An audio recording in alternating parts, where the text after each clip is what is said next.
Alors du coup, bonjour Ariel. Bonjour. Bienvenue pour cette interview dans le cadre du SLPJ. Et aujourd'hui, on va parler de ton livre L'âme vive, qui a été sélectionné pour le PLIB. Donc félicitations déjà. Merci. Qu'est-ce que ça te fait que ton livre ait été sélectionné parmi ces 20? Déjà, c'est une surprise. Comme j'avais remporté la première édition du PLIB, je me disais que les gens en auraient un peu marre de moi et que je serais sans doute pas dans la sélection finale. Donc j'étais très content que les lectrices et les lecteurs me redonnent une chance. Voilà. Comment est-ce que tu pourrais raconter L'âme vive sans spoiler, mais pour donner envie à nos lecteurs?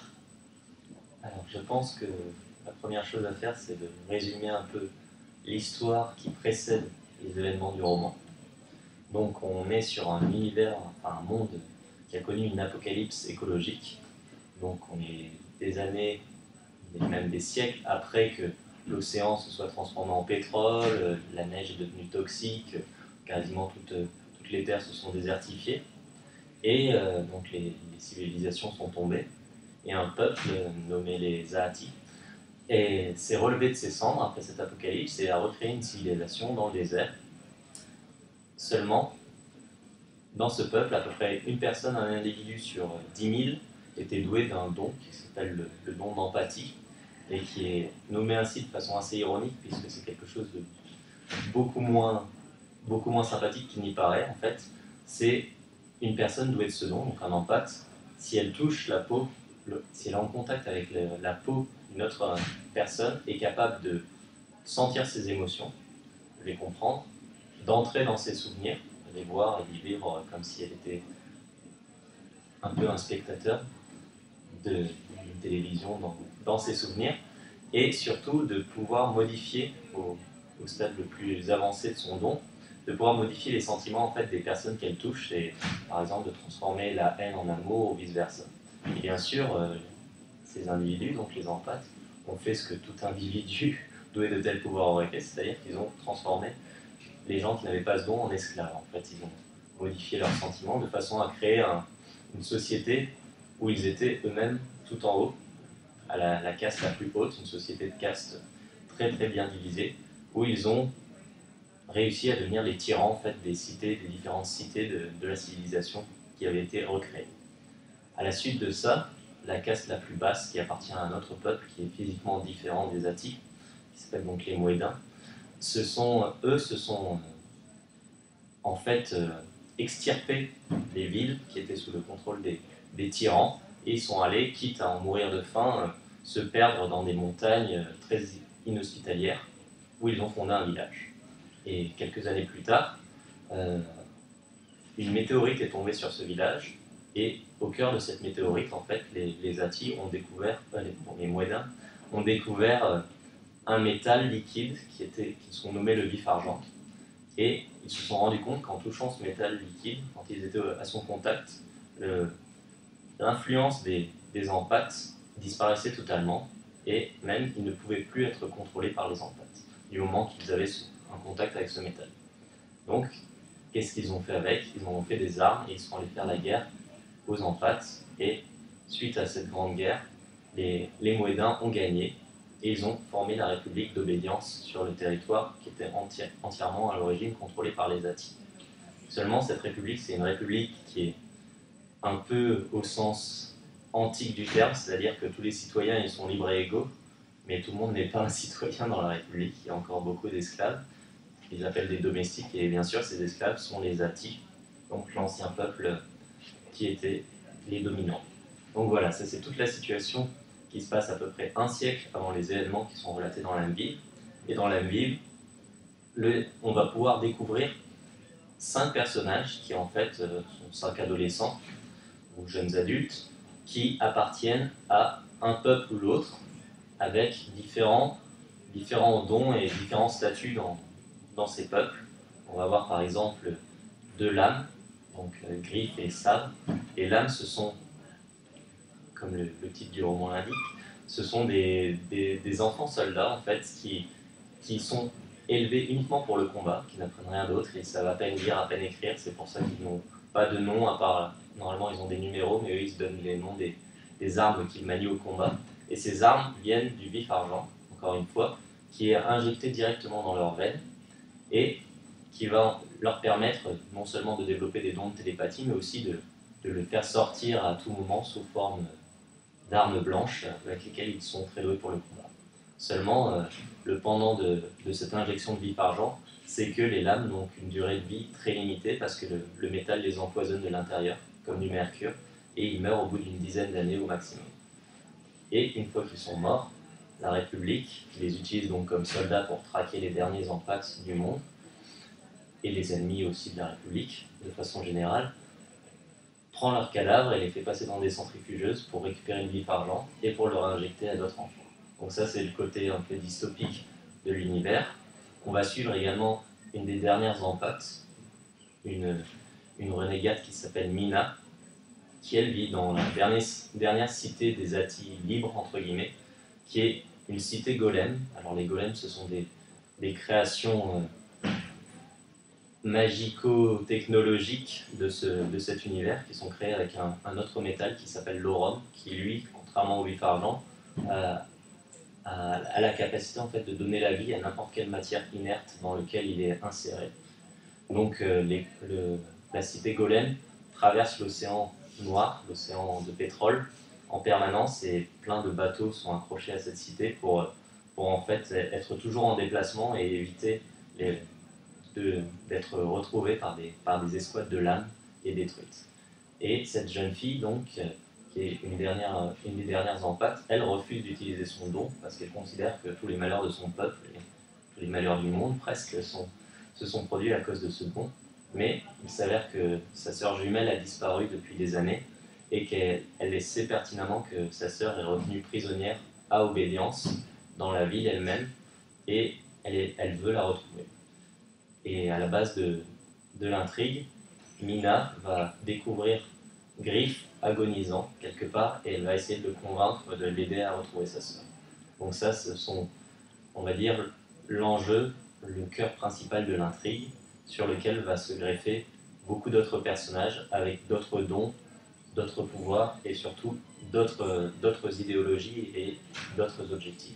Et bien sûr, tous ces personnages vont se croiser au cours de l'intrigue et avec plus ou moins d'étincelles suivant leur rencontre. Voilà. Alors du coup, on va parler un petit peu du livre sans spoiler, comme ça tout le monde aura envie de le lire. Je vais parler un petit peu des Sœurs Carmine, puisque effectivement tu avais gagné grâce aux Sœurs Carmine. Le ton était vraiment très léger, très humoristique, enfin, ça abordait des thématiques parfois un peu dures, mais toujours avec ce ton très humoristique. Pour L'âme vive, on est dans quelque chose de beaucoup plus dur, beaucoup plus sombre. Pourquoi est-ce que tu avais envie de changer de ton? Est-ce que c'était vraiment une volonté ou... Alors déjà, les Sœurs Carmine sont traitées sur le ton de l'humour, mais ça reste quand même un univers assez glauque, donc on peut facilement s'y tromper. Pour L'âme vive, l'univers est vrai. Il est vrai un peu plus glauque également, mais c'était pas une volonté particulière de faire quelque chose de plus dur que les Sœurs Carmine, c'était plutôt de changer de registre dans la façon de raconter un univers dur. Donc c'était davantage un exercice dans la narration et dans le style que dans le ton du texte, véritablement. D'accord. Ok.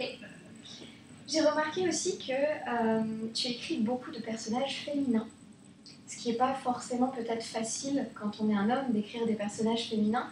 Pourquoi est-ce que tu aimes écrire des personnages féminins et comment tu fais pour ne pas tomber dans un cliché? Alors, pour ne pas tomber dans un cliché, j'écris les personnages féminins comme j'écris les personnages masculins. En fait, je vois pas vraiment de différence à me poser dans l'écriture, donc c'est pas une réflexion particulière. Alors après, est-ce que je suis particulièrement légitime dans mon écriture pour faire ça ou pas? Sachant que je traite un sexe ou l'autre de la même façon, je pense que c'est la meilleure méthode, à mon sens, pour lisser les éventuels clichés que j'aurai en tête. Et pourquoi j'aime ça? Je n'ai pas vraiment d'explication particulière, comme je te dis, c'est parce que je traite mes personnages sur un pied d'égalité et parfois ils se prêtent mieux à mon idée d'avoir un personnage féminin plutôt qu'un personnage masculin. Et aussi, il y a peut-être aussi une petite volonté de rehausser la parité dans les héros de littérature jeunesse du côté des femmes qui sont très sous-représentées normalement parmi les héroïnes. Je crois que ça tourne aux alentours de 70-30% pour les femmes et donc 70% de héros masculins. Donc il y a un rééquilibrage qui me semble logique et plutôt utile à faire. Ok. J'ai remarqué aussi que dans tes livres, la ville, ou en tout cas le lieu où se déroule l'action, est quasiment un personnage à part entière, puisqu'il y a vraiment une construction qui est assez similaire d'ailleurs entre les sœurs Carmine et l'âme vive, puisqu'il y a, c'est dans Grisaille, des familles influentes qui dirigent, et puis bon, ensuite les gens des bas quartiers, alors que là, pareil, dans l'âme vive, il y a des personnages influents, et puis les Hatti, qui sont pour le coup assez maltraités. Est-ce que tu as une volonté de faire quelque chose, en tout cas de donner une dimension un peu sociale à ton texte, ou est-ce que ça vient plutôt comme ça finalement? Oui, tout à fait. J'aime beaucoup la ville comme environnement, comme décor et puis aussi comme construction sociale. C'est très facile d'associer, on le voit, de l'urbanisme avec des problèmes sociaux. Dans la réalité, c'est déjà le cas. Et donc, dans la fiction que j'écris, j'aime beaucoup l'architecture et l'urbanisme. J'ai pas mal étudié ça quand j'étais plus jeune. Et oui, donc j'essaie de réutiliser ces objets urbains pour leur donner une couleur sociale très particulière. Bon, là, en l'occurrence, effectivement, dans l'âme vive, c'est non seulement la ville, mais aussi tout le territoire entier qui sert le propos de l'intrigue. Parce que, au-delà de la division de la ville d'Obédience elle-même, c'est aussi un territoire, une république entière qui est divisée en 4 strates. Et chacune de ces strates est basée sur un concept alchimique qui est un peu à l'origine de la création de cet univers. Donc il y a non seulement le côté social, avec le dominant, dominé, les Hatti et les Mouédins qui ont échangé leur place dans l'histoire en tant que maître et en tant qu'esclave, mais aussi tout le côté, le sous-texte alchimique de la construction de l'univers. Ok. Et du coup, justement, il y a aussi toute cette construction effectivement alchimique, enfin, en tout cas une manière différente d'aborder le système entre guillemets de magie, ou en tout cas le système qui fait que c'est de la science-fiction. Quelles ont été tes influences et tes inspirations, peut-être littéraires ou filmesques, pour ce livre? Alors, en influence littéraire ou filmesque, peut-être Dune, qui est un univers assez proche, dans le sens où c'est un désert avec différentes castes, différents peuples qui s'affrontent dans un contexte qui est de la science-fiction, mais aussi très mystique, une espèce de magie étrange liée, qui est plus ou moins à la fois du côté de la science-fiction et du côté de la magie. Et après, pour les inspirations livresques, dans la narration, j'avais des choses beaucoup plus contemporaines dans le young adulte. Là, par exemple, des romans chorales comme Six of Crows, par exemple. Aussi un univers que j'avais plutôt bien aimé avec Une braise sous la cendre, c'est An Amber in the Ash en anglais, si je me souviens bien, qui était aussi un univers oriental. J'avais envie d'écrire sur l'Orient, le Moyen-Orient et l'Extrême-Orient, et c'est ce que j'ai essayé de réutiliser. Après, à l'origine du roman, mon idée principale, c'était un petit fait divers, enfin c'était une information que j'avais vue sur Wikipédia qui m'avait plutôt amusé, sur le fait que le fer, enfin le métal, est un métal d'origine extraterrestre sur Terre. On en trouve très peu de gisements naturels. Le fer vient des étoiles généralement. Après, le fer qu'on utilise est souvent un alliage d'autres minerais. Et donc le fer tellurique, le fer qui vient vraiment de la Terre, est extrêmement rare, et quasiment tout le fer est extraterrestre. En fait, il tombe des météorites et des comètes qui viennent s'écraser sur Terre. Donc c'était, sans en dévoiler trop, c'était à la source de l'inspiration du texte. D'accord. Ok. Du coup, pour terminer cette interview, ce que je vais te proposer, c'est de donner envie de lire ton livre et de le décrire en un seul mot, si tu peux. En un seul mot, je dirais complexe. Faut aimer les textes qui ne sont pas donner, faut aimer construire sa propre réflexion par rapport au texte et pas être guidé dès le premier mot très facilement jusqu'à la fin.